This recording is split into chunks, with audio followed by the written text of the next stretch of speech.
आजकल थोड़ी बहुत बातें पीओके पे भी चल रही हैं। वहाँ कुछ आपने देखा होगा कि कुछ घटनाएं भी हो रही हैं। पार्लियामेंट का रेजोल्यूशन है, हम बहुत क्लियर हैं कि पीओके जो है भारत का अंग है। It is part of India, it was always part of India, it will be part of India. कौन चलाना चाहता था इसको, किसका हित था इस पे, तो ये भी देश के सामने एक बहुत क्लियर चॉइस।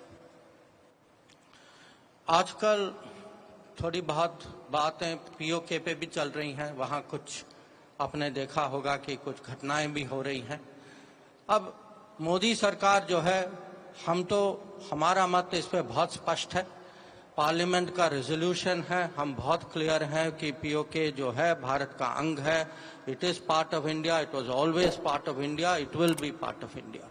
और हमारा ये जरूर इरादा है कि एक दिन हम पीओके को जो है वहाँ का इलीगल ऑक्यूपेशन जो है उसको हम खत्म करेंगे और पीओके जो है भारत के साथ वापस जुड़ जाएगा।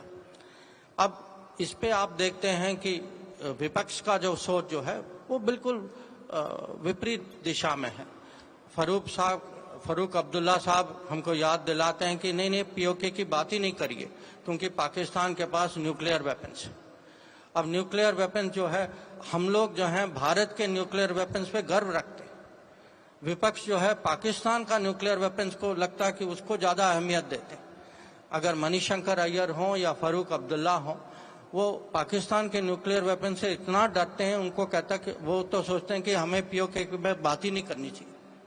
तो मैं कहूंगा कि जो भी सुरक्षा के विषय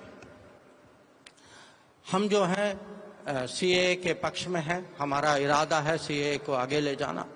वो जो हैं वो वोट बैंक के बंदी हैं और शुरू से उनका कभी जो